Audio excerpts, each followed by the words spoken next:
Boa noite, irmãos. Mais uma quinta-feira, a gente está reunido hoje para falar sobre o tema Posso ter alegria em minha vida? E a gente vai discorrer algumas coisas acerca da alegria, qual que é a verdadeira alegria, se a gente pode realmente alcançar um estado de alegria, um estado de felicidade. E a gente vai começar a refletir sobre a nossa cultura. Bom, a nossa cultura, ela nos leva a enxergar a felicidade como alguma coisa sentimental, como um sentimento. Então a gente vai ver as pessoas dizerem que a felicidade é um estado de espírito, que a felicidade está nas pequenas coisas, que você consegue ser feliz se você trancar certas situações da sua vida e realmente não ligar para algumas coisas. Bom, a gente vê que realmente o Novo Testamento ele diz pra gente que é possível a gente ser alegre em todos os momentos, mesmo nos momentos de lamentação. Mas a gente vai estudar um pouquinho para ver como que isso se dá. E a primeira pergunta que a gente pode fazer é como que a gente pode se alegrar sempre? E realmente, em Filipenses 4, no capítulo 4, o apóstolo Paulo ele vai exortar a igreja de Filipos a realmente estar alegre em qualquer momento, em qualquer situação. E no primeiro momento a gente olha e a gente vê que realmente Paulo estava preso ali, na ocasião que ele escreveu aquela carta. E mesmo assim ele está exortando a igreja de Filipos a permanecer num estado de alegria, né? Embora ele estivesse preso e as coisas aparentemente estivessem indo mal, ele exorta a igreja ali a se alegrar com a carta dele, a se alegrar com as circunstâncias que eles estavam passando, né? E ele vai argumentar que realmente a fonte da alegria do cristão é o Senhor. É o nosso Senhor Jesus Cristo e o fato de Cristo estar em nós e nós estarmos nele é motivo de pura alegria. É motivo de uma alegria sincera, uma alegria constante. Então, essa é a primeira coisa que Paulo vai falar com a gente. Totalmente contra esse senso de felicidade que a nossa cultura impõe pra gente. A cultura que vai impor que a felicidade é você ter um emprego, ser bem sucedido, né, no seu trabalho, ter um status, né, social bom ali no seu trabalho, uma profissão que as pessoas vão te respeitar por estar naquela posição, né? Tá ganhando bastante dinheiro, tá feliz com a sua família, ser casado, ter filho, enfim, ter um carro do ano, ter uma casa bonita. E é isso que a nossa cultura vai impor pra gente, né? Esse tipo de felicidade. Paulo vai falar que nossa felicidade, a nossa alegria deve estar firmada em Cristo. No fato da nossa salvação, no fato de fazermos parte do corpo de Cristo, de sermos um. E isso é realmente muito bonito. Mais uma coisa importante para a gente ver é que a alegria faz parte do fruto do Espírito. E o fruto do Espírito, a gente já falou isso e a gente vai falar um pouco disso futuramente também. Sempre falo isso nos nossos vídeos, mas é para a gente continuar, né, estudando junto sobre essas questões cruciais. E bom, o fruto do Espírito é diferente dos dons do Espírito. Os dons do Espírito eles são divididos de forma que um tem um dom que vai favorecer a igreja, vai favorecer o corpo de Cristo, e outro não tem aquele mesmo dom, mas tem outro que também vai ajudar ali no corpo de Cristo. Já com o fruto do Espírito é diferente. Não tem como você ter uma parte do fruto do Espírito e outra não. Não tem como você ser benigno e não ser alegre. Enfim, todos os exemplos, né? O fruto do Espírito é como se fosse um pacote. A partir do momento que o Espírito habita em nós, nós temos o fruto do Espírito, em maior ou em menor grau. E a alegria faz parte do fruto do Espírito. Então, não tem desculpa para que nós não sejamos alegres. E essa é uma coisa que é meio assustadora no primeiro momento, mas se a gente parar para refletir, é uma coisa muito bonita. E realmente, em todos os momentos da nossa vida, a gente não vai estar feliz e 100% bem e dando pulos de alegria, mas a gente vai ver como que a gente pode recuperar a nossa alegria a partir do versículo de número 8 do capítulo 4 de Filipenses. Vai falar o seguinte pra gente, o apóstolo Paulo. Finalmente, irmãos, tudo que for verdadeiro, tudo que for nobre, tudo que for correto, tudo que for puro, tudo que for amável, tudo que for de boa fama, se houver algo de excelente ou digno de louvor, pensem nessas coisas. Então ele vai falar pra gente como que a gente pode recuperar a nossa alegria. Aqui ele está chamando a gente a meditar nas coisas do Senhor. Está chamando a igreja de Filipos e a igreja de Cristo a meditar nas coisas do Senhor. O que isso quer dizer? Bom, enquanto a gente ocupa a nossa cabeça com as coisas de Deus, A gente está bebendo diretamente da fonte da alegria. Então, a nossa cabeça, ela está visando realmente agradar a Deus, cumprir os mandamentos de Deus, enxergar a vida da forma que a palavra de Deus nos mostra que é a realidade. E isso não tem a ver com necessariamente com buscar experiências sobrenaturais com Deus, a ponto de toda semana querer ter uma experiência sobrenatural com Deus e ir atrás disso, e quando isso não acontece, isso vai causar uma lamentação profunda na nossa vida, vai causar uma depressão. Não é nesse sentido, irmãos. Essa alegria que Paulo está falando não tem a ver com sentimentalismo. Esse sentimentalismo, essas experiências que a gente pode ter com Deus são maravilhosas, mas são algo que até certo ponto são passageiras. A gente não pode resolver se alimentar disso e quando a gente não tiver isso a gente vai estar fraco na fé. Pelo contrário, Paulo ele chama a gente a meditar nas coisas de Deus, a meditar nas coisas do Senhor. E essa é uma coisa muito bonita, né?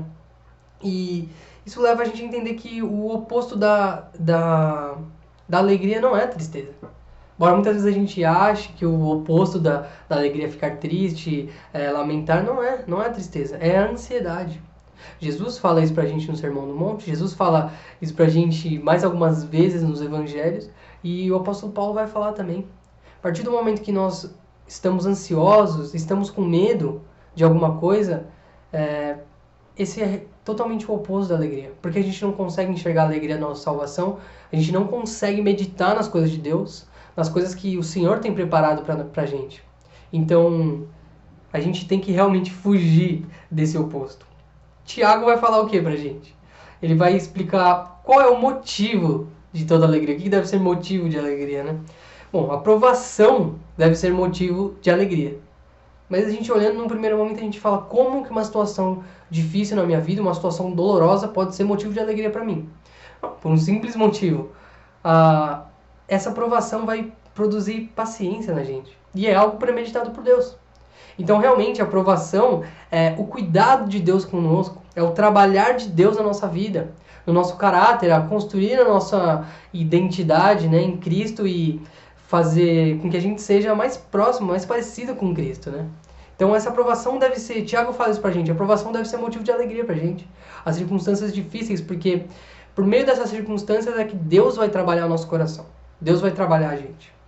E a alegria realmente se faz presente quando a gente olha para o futuro glorioso de Deus. Muitas vezes a gente vai olhar para o presente e vai falar: a situação está péssima, não teria como a situação estar pior. Mas pelo contrário, por a gente ter a salvação de Deus e por a gente ter a alegria da salvação, a gente deve olhar para o futuro glorioso que Deus tem preparado para a gente e se alegrar com isso. A gente deve olhar para esse dia glorioso que Jesus tem preparado para a gente, o dia da volta de Cristo e o dia que estaremos com o Senhor e viveremos com o Senhor para sempre. Mas como que a gente pode entender a alegria? A gente já falou realmente qual é o oposto da alegria, a gente já sabe que a gente tem que ser alegre, né? Em meio a circunstâncias difíceis e em todos os momentos, mas como que a gente vai entender a alegria? A nossa alegria, primeiramente, ela não pode ser limitada a coisas pessoais. Muito pelo contrário. A Bíblia fala pra gente que a gente deve se alegrar com os que se alegram. O que isso quer dizer? Bom, a gente deve seguir o seguinte padrão, se a gente quiser ser alegre como a Bíblia nos diz, para sermos alegres.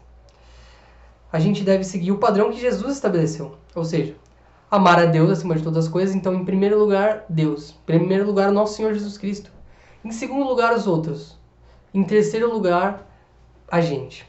Por que que a gente deve viver essa vida realmente focada em Deus e focada no próximo?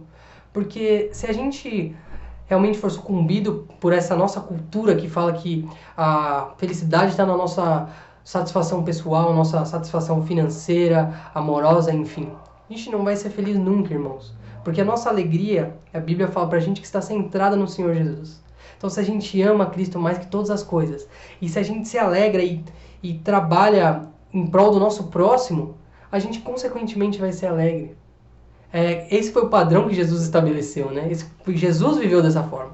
E Ele quer que a gente viva da mesma forma. E é aí que a gente pode ver a maior alegria, foi o que a gente falou. A maior alegria que a gente pode ter, que uma pessoa pode ter, é saber que seu nome está escrito no livro da vida.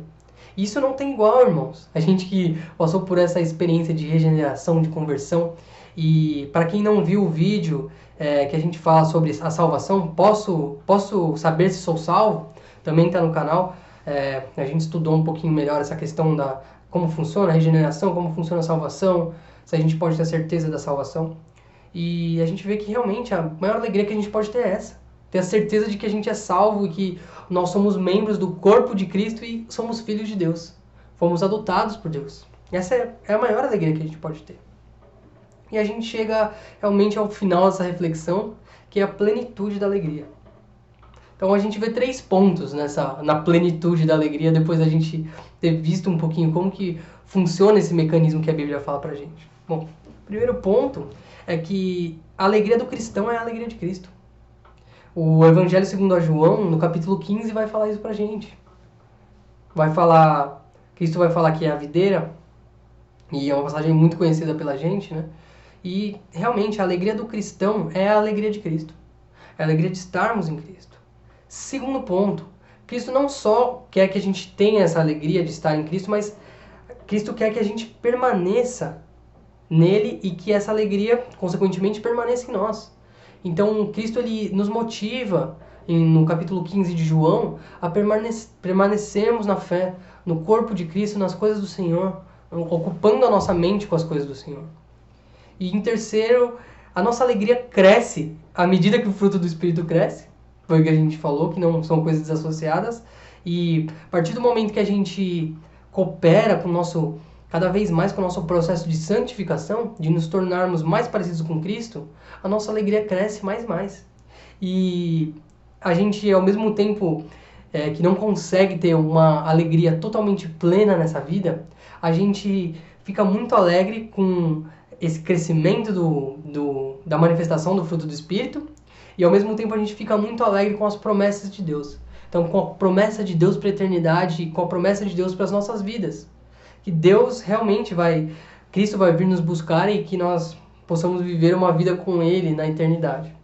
Então, que realmente essa mensagem sobre alegria possa falar ao nosso coração, para que a gente realmente busque a Deus cada vez mais, que nós possamos saber que a alegria não está nessas coisas materiais que as pessoas pregam pra gente, que a gente ouve milhares e milhares de vezes, não está no relacionamento afetivo, no relacionamento amoroso, mas que a nossa alegria está centrada em Cristo, e à medida com que a gente medita nas coisas de Deus, que a gente ocupa a nossa mente com as coisas do Senhor, nossa alegria cresce mais e mais, consequentemente, né, com o fruto do Espírito. Então essa mensagem que eu queria deixar pra gente hoje, e que a gente possa realmente buscar esse motivo genuíno de ser alegre. Então, é isso, irmãos. Uma boa semana e a gente se vê na semana que vem.